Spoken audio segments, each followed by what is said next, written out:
कधीच नाही चुकणार तुमचे फेवरेट टीव्ही शोज झी5 सोबत, तेही एकदम फ्री।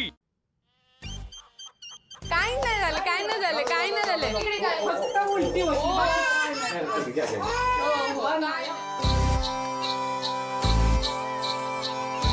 एवढ्या दिवस आम्ही आमच्या जीवाचं काळजी करत होतो आणि आज आमच्या हातात अजून एक जीव होतं ज्याचं आम्हाला काळजी घ्यायचं होतं. हे बघ, मिळाली औषधं. चल चिनू, पटकन पटकन घरी चल.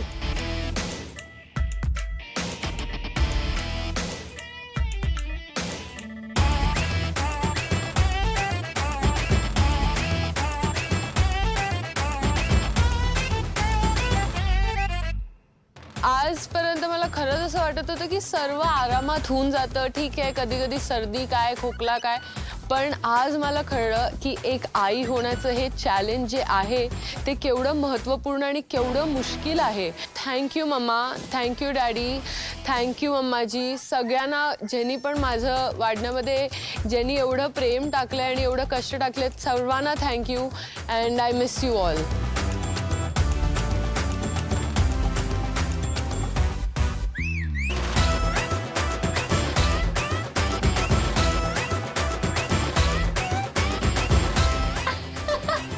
हा दिवस खूप चॅलेंजिंग होता. एवढे आम्ही मोहिमी केल्या आहेत. हा एक्सपिरियन्स नवीन आणि सर्वात अद्भुत होता.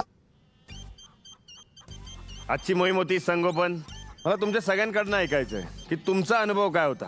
त्या बाळाला बघतानाच मला माझी मुलगी आठवली.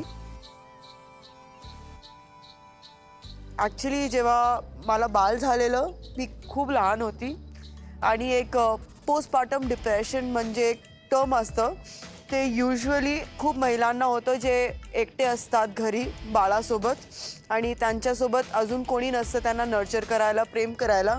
माझा बाळ खूप रडायचा, तर मी पण ते बाळासोबत बसून रडायची, कारण की मला माहीतच नव्हतं की बाळाला शांत कसं करतात. आणि जेव्हा ती बाळ चुप नाही बसायची तर मी भिंतीकडे जाऊन स्वतःचं डोकं आपटायची, इरिटेट होऊन.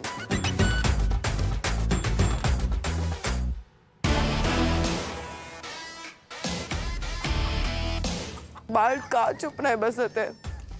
आणि जेव्हा माझं डिप्रेशन ट्रीट झाला त्यानंतर माझ्याकडे माझी मुलगी नव्हती. आता माझ्याकडे एवढं प्रेम आहे की मला तिला ते प्रेम द्यायचं आहे, पण ती नाही आहे माझ्याकडे.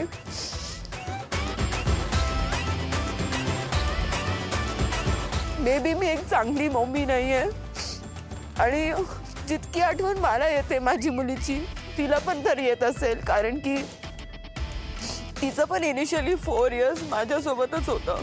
4 वर्ष तू तुझ्या मुलीला बघितलं नाहीयेस, हो, पण आज या कार्यक्रमाच्या निमित्ताने अशी कल्पना कर तुझी मुलगी तुझ्या समोर आहे आणि तुझं मन मोकळं कर. मला फक्त तिला बोलायचंय, sorry and mamma loves you. झी5 ॲप डाउनलोड करा आणि पहा सर्व एपिसोड्स एकदम फ्री.